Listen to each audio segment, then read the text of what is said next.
Next guest is leading the Senate push to declassify intelligence on the coronavirus outbreak. Indiana Republican Mike Braun sits on the Senate Appropriations and Health Committees. I think to set it up, sir, let's just show an exchange between you and Dr. Fauci yesterday.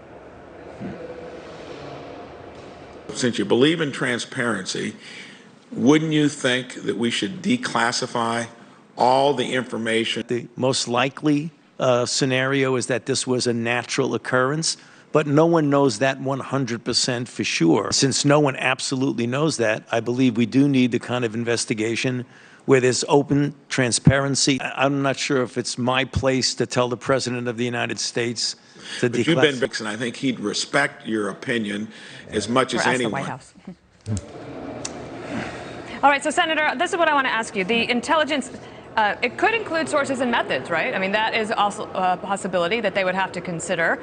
What do you think you might be able to find if we had access to that private intel?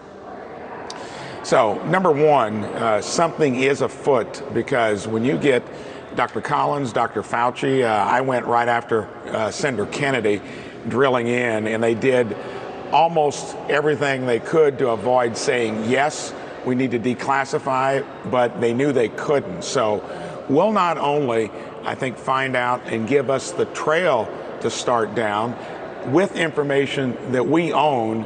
And why wouldn't you do it? Because the more I look into it, this was squashed out of the gate by EcoHealth, NIH, especially WHO, and China itself. So the American public deserves it. The world deserves it, with all the turmoil that's been caused by it. So then what next? Peter Doocy in the press room yesterday with the question and answer. Would the president seek to punish China? We're not going to go there just yet. We have to go through the 90-day review. Is that something, if another nation either was responsible or knew more than they were letting on, what would the president do? Would he do anything? I mean, he's doing something right now. He asked his team back in March, right, to do this, to look into this. In the meantime, out of Beijing, the Chinese Communist Party has said, case closed. We've done our investigation and we've reached our own conclusions. It's done. It's over with. Do you honestly think, Senator, that we'll ever get a straight up answer from the Chinese government?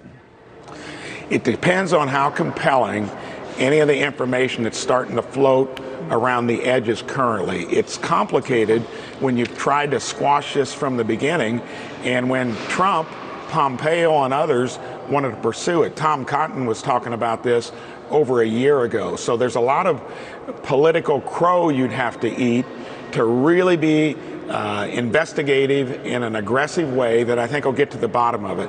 I've researched what the odds are about this coming out of a lab versus a natural infection, and clearly from the get-go, you needed to be more prying to find out, and it is just all cascading forward now. The Biden administration's got a tough political straddle, and transparency, like I teased out of Collins and Fauci yesterday, we'll see if they want to be that or just give it lip service. Sir, have we hit upon possibly one of the only bipartisan issues in the Senate right now? This headline from Politico: Democrats back growing calls for Congress to probe COVID lab theory. What do you think? So when you get two conservative senators like myself and Senator Hawley on the floor of the Senate, and you do not get a Democrat contesting it, where it goes through by unanimous consent, you know how rare that is? That tells me that they did not want to be on record to at least not be interested in transparency. It tells me that they know this is going to be unleashed in a way where they got to be engaged more than they have been in the past, rather than dismissing it, bringing up words like xenophobic, all the things they did because they were invested in the opposite approach, because the Trump administration had the opposite point of view of theirs. So it'll be an interesting kind of evolution over the next few days and weeks. Senator, thank you for your time. We're watching it very closely, as you can tell. Mike Braun from Indiana, thanks. Thank you. Meanwhile, Facebook